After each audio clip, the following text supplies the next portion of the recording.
Number 9 में, और मेरे साथ वार्ड नंबर 9 से कैंडिडेट है 9-10 से फारूक शफीक खान जी। उनसे मैं बात करूंगा कि बदलाव जरूरी है, आपने लिखा भी है, तो क्या मोटिव है आपका वार्ड नंबर 9 से? सर, पहले तो आपके दर्शकों को मेरा नमस्कार, आदाब, सलाम। मैं फारूक शफीक खान। थोड़ा इंट्रोडक्शन में अपने बारे में देता हूं कि मेरे को मीरा भाईंदर में 40 साल हो गया है। मैं यहाँ से अपनी स्कूलिंग किया हूँ, उसके बाद में मैंने अपना कॉलेज यहीं से खत्म किया हूँ, हॉली क्रॉस कॉलेज भाईंदर से। और मेरा प्रॉपर बिजनेस भी मीरा भाईंदर का ही है। आपका सवाल ये था कि आप मोटिव क्या है इलेक्शन लड़ने का। सर, ऐसा है ना कि 2017 में भी इलेक्शन लड़ चुका हूं मैं राष्ट्रवादी कांग्रेस से। उसमें मेरी पराजय हो गई थी।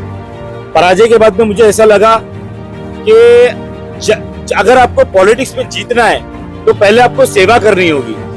सेवा करोगे तो जनता आपको लाइक करेगी और आपको चुनकर लेकर आएगी। तो हमने हमारी भारतीय शैक्षणिक और सामाजिक संस्था खोली और पिछले 8 सालों से हम एक ही जगह पे बैठ के मीरा रोड में सेवा ही कर रहे थे। चाहे वो एजुकेशन हो, चाहे हॉस्पिटल हो, चाहे कोई भी ऐसा मसला हो, हम उसकी पूरी की पूरी मदद करते थे। हमारी बहुत सारी मुहिम है। अब अगर आप इंक्वायरी निकालोगे तो मेरे बारे में आप जान सकते हो, या मेरे इंस्टा के आप पेज पे भी जाओगे तो मालूम पड़ेगा।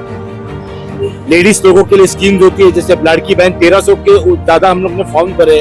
आरटी के अंदर हम लोगों ने काम किए। बहुत सारे हम लोगों ने सोशल काम किए। कोरोना में भी, हम कोविड के टाइम पे भी हम लोगों ने बहुत काम किए। तो हमारा मोटिव ये था कि पब्लिक की सेवा करना है।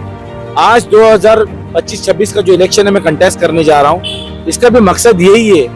देखो, जब पावर आता है ना, जब जीत कर आते हैं नगर पालिका में, और हमारे यूबीटी के बैनर पे, उद्धव बाला साहब ठाकरे की मशाल के बैनर पे हम जीत कर आएंगे, तो हम 4 गुना ज्यादा काम करेंगे और शिद्दत से काम करेंगे।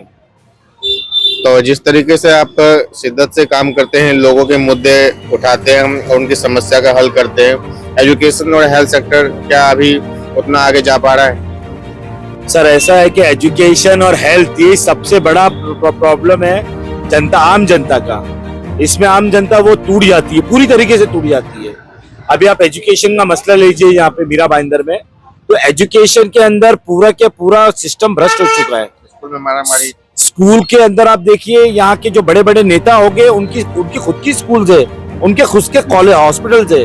तो आप ये इमेजिन कीजिए कि गवर्नमेंट हॉस्पिटल और गवर्नमेंट स्कूल कैसे हो गए। अगर वो अच्छे हो जाएंगे तो इनकी स्कूल तो खत्म हो जाएगी। और ये बहुत बड़ा गोरख धंधा चालू है। हॉस्पिटल बूचड़ खाना बन चुका है।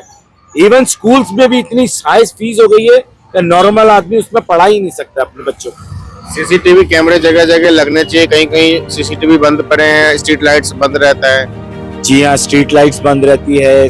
स्कूल के कैमरास, सीसीटीवी कैमरास के अंदर भी बहुत सारे इश्यूज चल रहे हैं। इतना फंड ये लोग रेस करते हैं, इतना टेंडर निकालते हैं, लेकिन उसका कोई समाधान नहीं है, कोई फैसिलिटी आम पब्लिक को नहीं है यहाँ पे। इसके अलावा जो महिलाओं बुजुर्गों के लिए टहलने के लिए पार्क वगैरह होना चाहिए, युवाओं के लिए, तो युवाओं को ड्रग्स की तरफ ढकेला जा रहा है। युवा सारे जो है जगह जगह रोड, सड़कों पे कोने में ड्रग्स लेते हुए नजर आ रहे हैं। सही बात बोले आपने सर, कि अगर आप हमारे क्षेत्र में देखोगे तो युवा जो है, युवा पीढ़ी को हम क्या दे रहे हैं? युवा पीढ़ी को हम कुछ नहीं दे पा रहे, नशा ही दे पा रहे हम। एजुकेशन नहीं है, उसके रोजगार नहीं है। जो रोजगार नहीं रहेगा तो फिर ये आलतू फालतू धंधे वो लोग करते हैं ये। तो इस बार जो 15 तारीख को इलेक्शन है, जनता से क्या अपील है, और इस बार चुनाव का मोहर, चुनाव निशान क्या मिला है आप लोगों को? सर, आने वाली 15 तारीख को इलेक्शन होने वाले हैं। अपने दिल पे हाथ रख के मैं आम जनता को ये बोलूंगा कि आप ये सोचिए कि हमने 40 साल एक पार्टी को यहाँ पे पूरी बहुमत से जिताया है, लेकिन इस 40 सालों के अंदर हमको एक शौचालय तक का नहीं है। हमारे क्षेत्र में, नया नगर में, इन लोगों ने एक शौचालय नहीं दिया है। एक भाजी मार्केट नहीं है। पूरा रोड पे, रास्ते पे गाड़ियां लगती है, वेजिटेबल्स लगते हैं। कोई फिश मार्केट नहीं है। तो इन्होंने हमको 40 साल में, हमने बहुत चांस दिया, 1 बार, 2 बार, 3 बार, लेकिन ये आज तक सॉल्व नहीं हुआ है। स्पेशली मुसलमानों को या हमारी कौम को ये समझा जाता है कि ये तो बस कांग्रेस के पिट्टू बन गए, बस ये कांग्रेस का कोई भी खड़ा हो जाएगा, जीत जाएगा और चला जाएगा।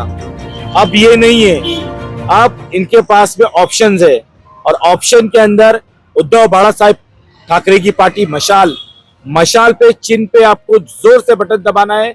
मैं फारूक शफीक खान प्रभाग 9D से खड़ा हूं, 9D। पहला बटन मेरा होगा, फारूक शफीक खान पे जोर से बटन दबाइए और सारे भ्रष्टाचारियों की आवाज को, आप बत्ती को बंद कर दीजिए। तो साफ साफ कहना है, जब आप मसाल का बटन दबाएंगे तभी वार्ड नंबर 9 का विकास हो सकता है। वैसे भी बिना पद पे रहते हुए कई सारे काम करवाते रहे हैं फारूक जी, और आप लोग मौका देंगे तो और ज्यादा डबल स्पीड से यहाँ पे विकास होएगा। वार्ड नंबर 9 से रंजन जायसवाल की रिपोर्ट।